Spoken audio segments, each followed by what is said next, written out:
I used to think peace was everything. The steady rhythm of my life, the quiet comfort of my ordinary relationship, the predictable routines, they made me feel safe.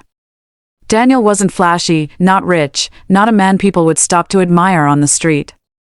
He gave what he could, sometimes cheap sneakers, sometimes suya from a roadside stall, and it was enough. I liked that. I clung to that peace. But peace doesn't always feel like living. And in the bedroom, peace felt like a silent war. Daniel's touch lacked creativity. Every night was the same, straight in, straight out. No tenderness, no passion, no unpredictability. At first, I excused it.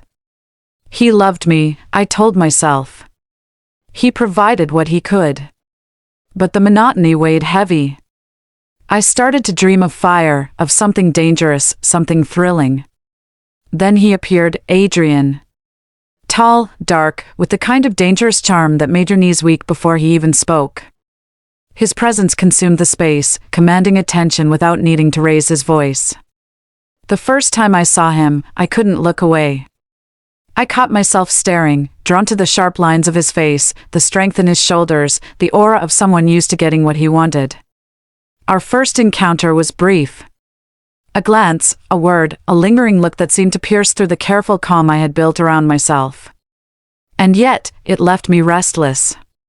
That night, Daniel tried to talk about bills and his tedious workday, but my mind was elsewhere, in a black car with leather seats, smelling of expensive cologne and power, with a man whose mere presence ignited something I hadn't felt in years. When Adrian texted me the next day, I didn't think. I thought of you today. Do you miss me yet? I replied almost instinctively, maybe. That one word carried the weight of curiosity, danger, and desire. It was the spark that would eventually ignite a fire I couldn't control. From that day on, my heart became a battlefield. Peace was no longer enough. I wanted more thrill, more passion, more life. And I knew, deep down, chasing that fire meant leaving parts of my old life behind. I saw him again 2 weeks later, Adrian. I was coming out of the mall, carrying a nylon of groceries Daniel had sent me to buy, when that familiar car slowed beside me. Black Mercedes. Windows tinted.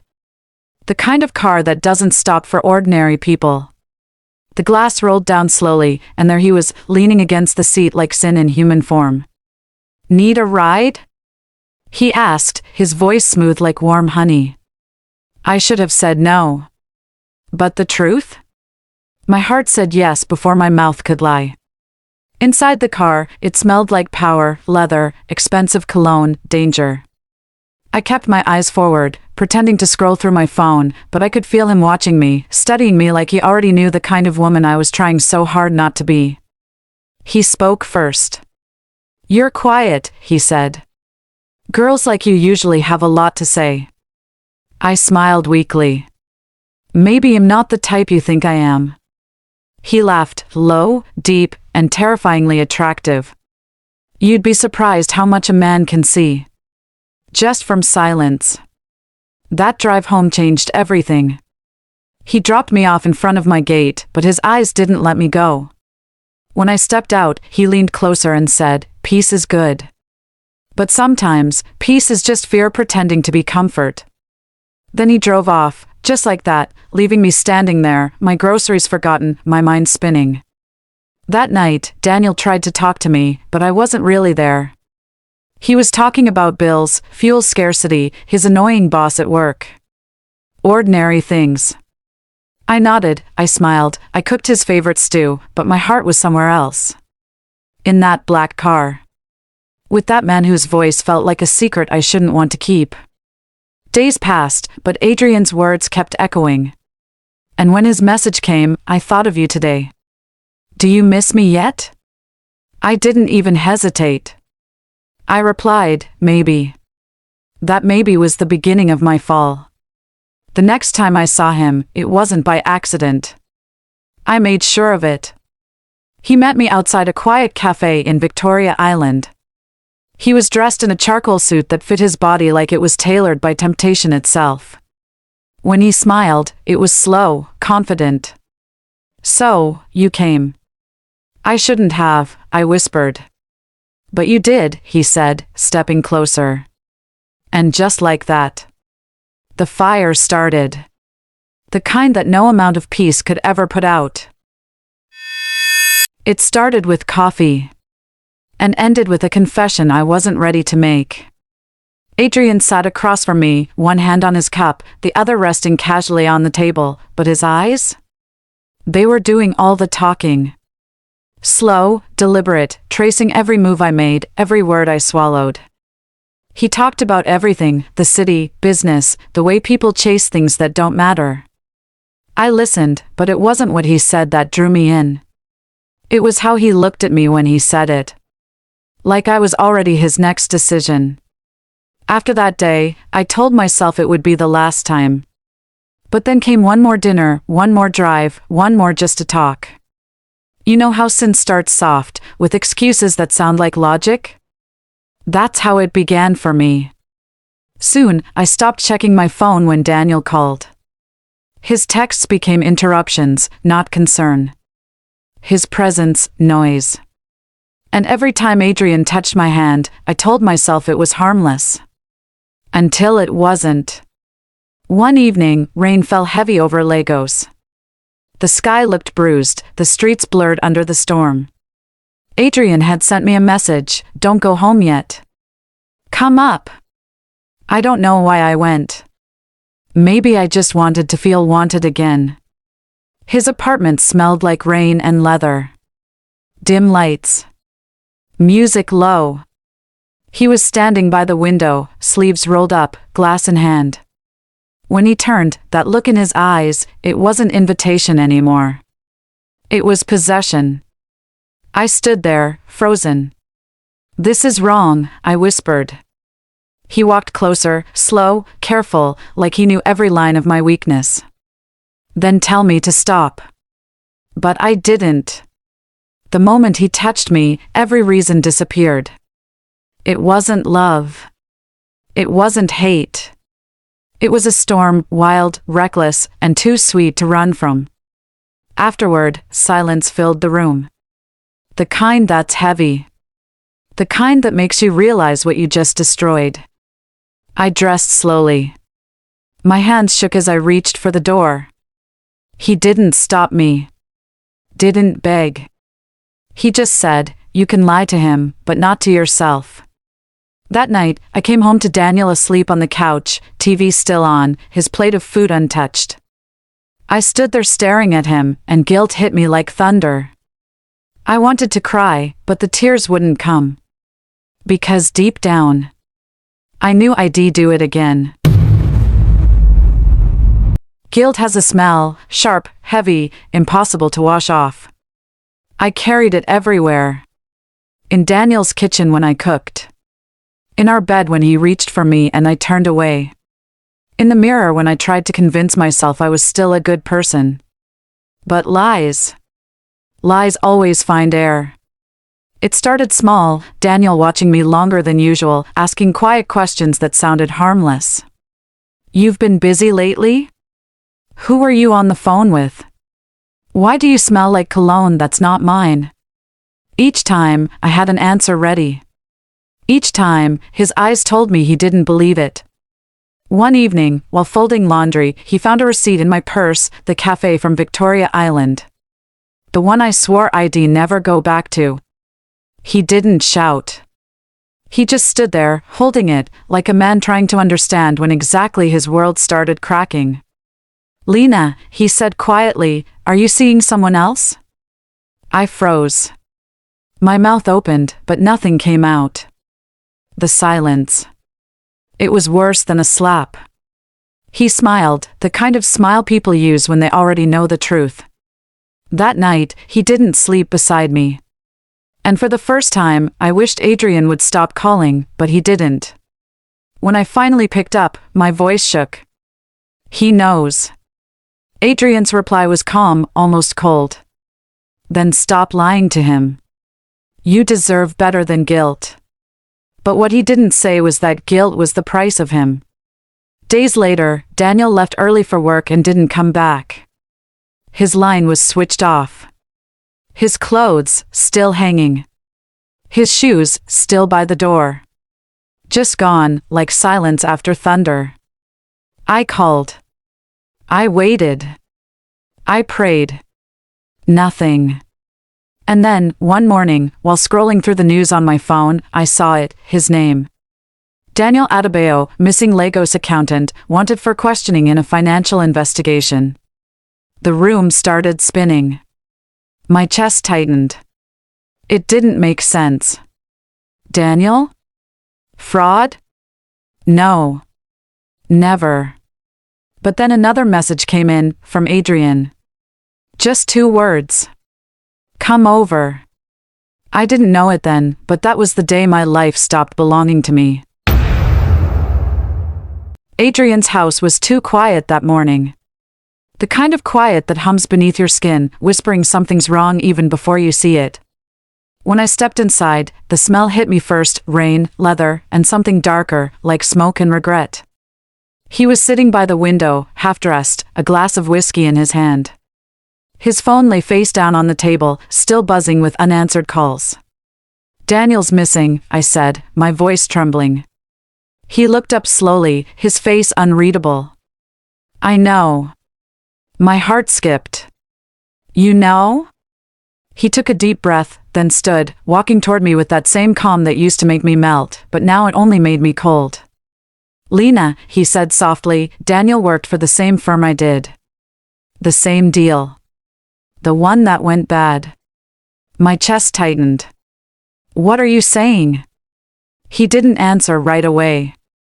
He just reached into a drawer and pulled out a brown envelope, the kind used for things that destroy lives. Inside were documents, photos, transfers, Daniel's name printed beside his. Your boyfriend wasn't innocent, Adrian said. He wasn't a victim. I shook my head, backing away. No, you're lying. He sighed. I wish I was. The sirens came before I could ask more, flashing lights painting the rain-soaked glass in red and blue. Voices shouting outside. Police! Open up! Adrian's jaw clenched. He grabbed my wrist. You have to go. Now. Adrian, what's happening? They found us, he whispered. They think we're both involved. I froze. He kissed my forehead, fast, desperate. Run, Lina. Please. Don't look back. Then he turned toward the door, shoulders squared like a man walking into fire.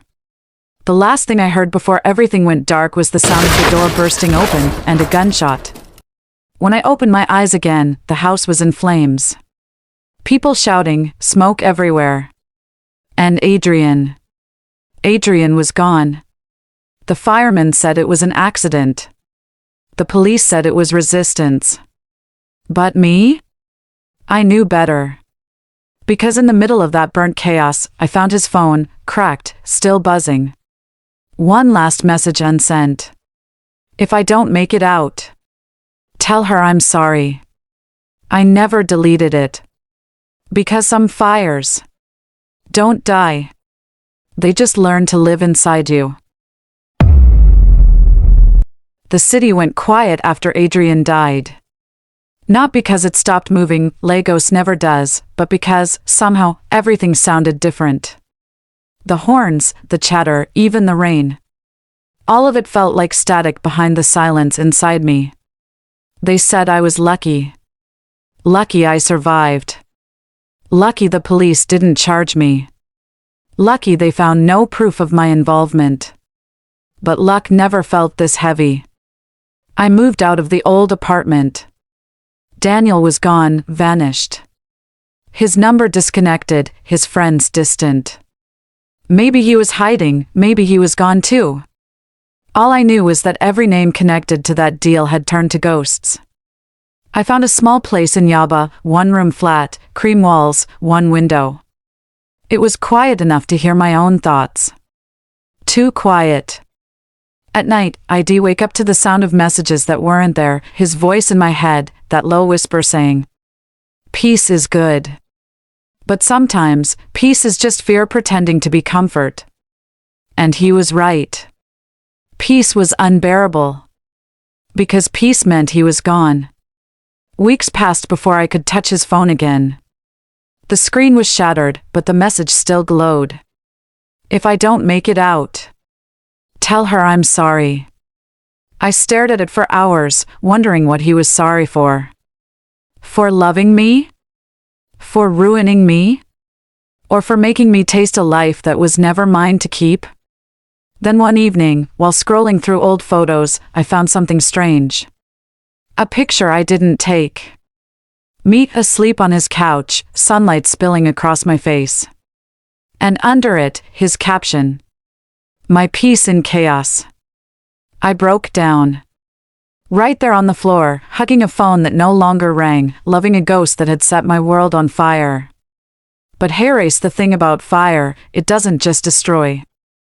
It changes everything it touches. And maybe that's what Adrian did. He didn't just break me. He remade me into someone who could never go back to simple. Now, when I walk past the bridge where it all ended, I don't cry anymore. I just whisper into the wind. I hope you found peace. Because I'm still learning how. 3 months later. I thought the city had forgotten him, forgotten us. But Lagos has a way of keeping secrets under its skin. That morning, I was rushing to work, late as usual. The sky was heavy, the kind that looked like rain and memory mixed together. And then, it happened. A black Mercedes. Same model. Same tinted windows. Parked across the street from my office gate. At first, I laughed to myself. No, Lina, I whispered. You're imagining things again. But then, the driver's window rolled down, slowly. Just like before. I froze. My heart was hammering so loud I could barely hear the street noise. But it wasn't Adrian. It couldn't be. He was dead. I saw the pictures. I saw the reports. I saw the fire. Still, the man behind the wheel had the same eyes. Calm. Confident. Dangerous. Our eyes met for barely 2 seconds, and in that moment, the world felt wrong again. He gave a faint smile. And then he drove off. That night, I couldn't sleep. Every sound in the house felt louder, the ticking fan, the leaking tap, the city hum. I got up and checked my phone, scrolling through old messages like a ritual. Then a notification popped up. New message. No number. No name. Just one line. You can't bury fire, Lina. You can only feed it. The phone slipped from my hand. My chest tightened. And then the lights went out. Darkness. Total silence. Except for one faint sound. A car engine. Idling. Right outside my gate. It had been weeks since Adrian vanished. No calls. No messages. Just silence. Thick, suffocating silence that made every night in my apartment feel like a punishment. Then, out of nowhere, I saw him. Not Adrian, Daniel. It was raining that evening, heavy, merciless rain that made Lagos streets look like mirrors of chaos. I was running for shelter when a car honked once. I turned, and there he was, sitting behind the wheel, eyes darker than the storm itself. For a moment, I froze. Daniel looked different, sharper. His once gentle smile was gone. Get in, he said simply. No anger. No joy. Just command. Inside the car, it was quiet, except for the sound of rain tapping against the glass. He didn't look at me. He just drove. Finally, I whispered, "You shouldn't have come." He let out a dry laugh. You think I don't know, Lina? The messages. The calls.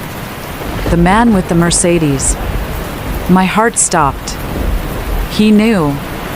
He parked near a dimly lit bridge, the same one where he once promised to marry me. The irony stung. "Daniel, please. Save it," he cut in. "I just came to say thank you." "For what?" I asked, my voice shaking. "For showing me what love can do. And what it destroys." The way he said it sent chills through me.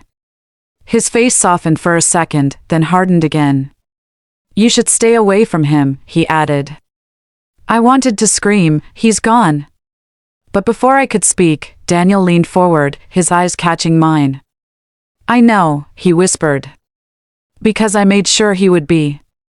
My breath hitched. "What did you do?" But he was already stepping out of the car, the rain swallowing his words. And just like that, Daniel disappeared into the storm. The rain didn't stop that night. It fell harder, like the sky was trying to wash away my sins, but guilt doesn't rinse that easily. Daniel's words replayed in my head again and again. Because I made sure he would be. I couldn't sleep.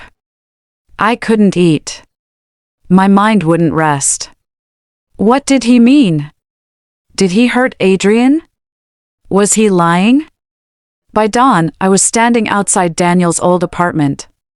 The one I once called ours. The lights were off, but his car was there. I knocked, heart pounding so loud it drowned out my thoughts. The door creaked open. Daniel stood there, wearing the same shirt from last night, damp, unbuttoned, and tired. His eyes met mine, and for the first time, I saw pain behind his calm. "Why are you here, Lina?" he asked quietly. I swallowed hard. "Tell me what you meant." He didn't move. Didn't blink. "Adrian isn't who you think he is." I frowned. "Don't." But Daniel interrupted, his voice rising, raw. "He used you. He used women like you, to launder money, to hide what he couldn't risk losing." I felt my stomach drop. "That's not true." He stepped closer. "Then why do you think the police raided his house 2 nights after you left?" My knees felt weak. "You're lying." Daniel sighed, ran a hand through his wet hair. "I tried to warn you, Lina. But you didn't want peace, you wanted passion. And now look what it's cost." I turned to leave, but his voice followed me, softer now, broken. "I didn't hurt him," he said. "But I told the people who could." The truth hit harder than any slap could. Daniel hadn't killed Adrian. Had simply led the wolves to him. Tears burned my eyes. I wanted to hate him, but deep down, I knew I'd started this fire. And now, all of us were burning. The next few days felt like walking through smoke. I could breathe, but not clearly. I could move, but not without pain. Daniel's words haunted me. And yet, so did Adrian's. Because in the middle of the chaos, one truth refused to die. I had loved both of them, in 2 different ways. But love, I've learned, doesn't save anyone. It just leaves ashes behind. I found myself drawn back to Adrian's old house, the mansion in Lekki that once smelled of wealth and sin. It was sealed off now, tape across the gates, security guards out front. Still, I walked closer, clutching my coat as if it could protect me from memories. "Madam, you can't go in," one of the guards warned. But something in me didn't care anymore. I needed closure, even if it killed me. When I finally slipped past the gate, the air inside was cold and heavy. The furniture was gone. The walls bare. But there, on the glass table, under a thin film of dust, a single envelope. My name.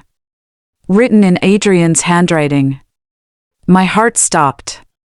Hands trembling, I tore it open. "Lina. If you're reading this, then you've already seen what happens to men like me. I was never meant to stay. But I never used you. You were my calm before the chaos. Daniel came to see me that night. He said you deserved peace. I agreed, even if it meant losing you.